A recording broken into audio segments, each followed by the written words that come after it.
Ok YouTube, le valet d'argent. Aujourd'hui, j'aimerais vous parler de la monnaie courante canadienne qui contient de l'argent métal. Mais avant de commencer, j'aimerais remercier mes commanditaires.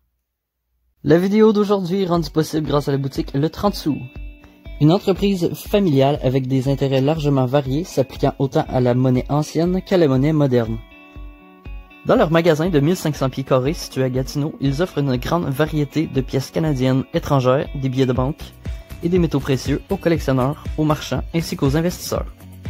Vous pouvez communiquer avec eux via leur site internet, leur boutique eBay ou aller les voir directement en magasin, tous les liens dans la description. Excellent. Donc, par où commencer? Je vais commencer par vous expliquer que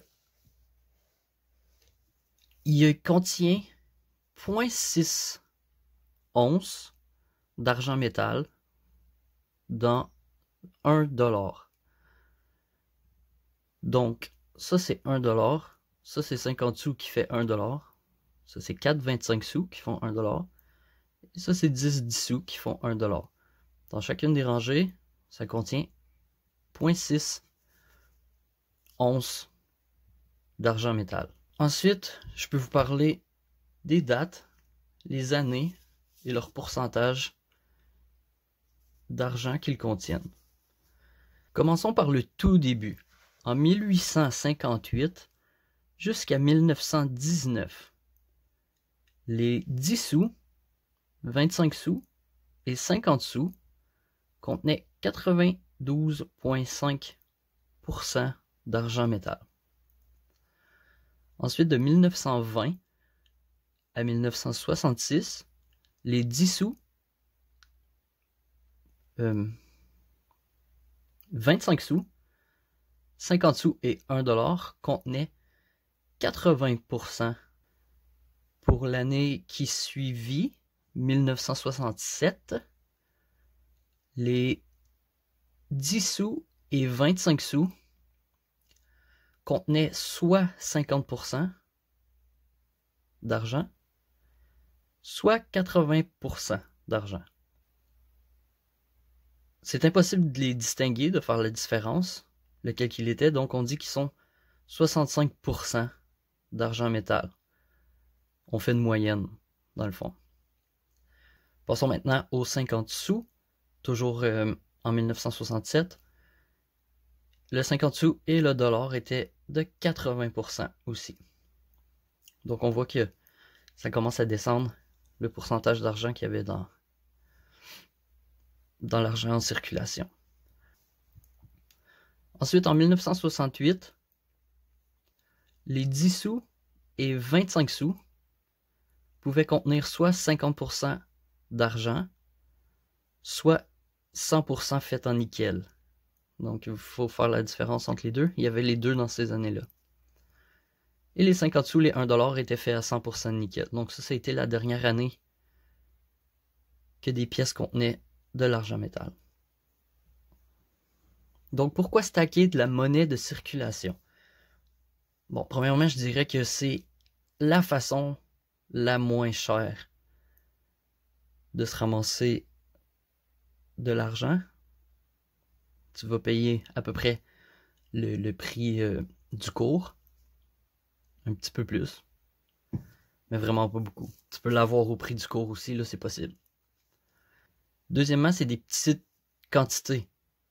Donc, quand je dis ça contient 0,6 onces, mais ça contient 0,3 onces, donc ça va toujours en descendant. C'est une façon de... Si on veut vendre, on peut vendre des plus petites quantités, vraiment très petites quantités. Mais moi, personnellement, j'ai un inconvénient à avoir l'argent de circulation dans mon stack.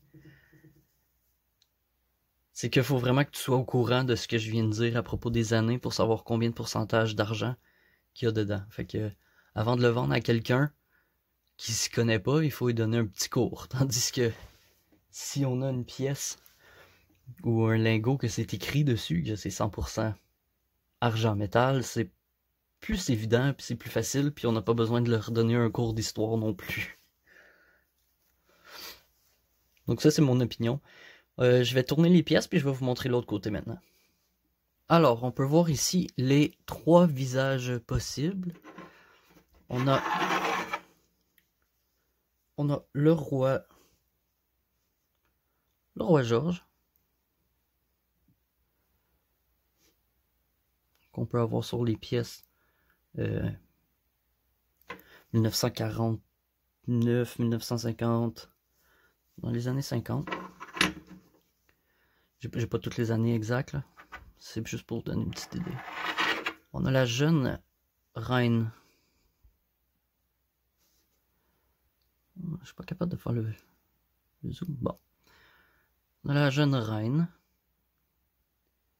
qui peut potentiellement être sur les pièces aussi. Ça, c'est plus vers les années 60, je dirais. 60, j'en ai des 64. Et puis, ben, la plus vieille, la plus vieille reine. Un peu plus vieille reine. Reine Elisabeth. Ça, c'est 66. Et plus récent.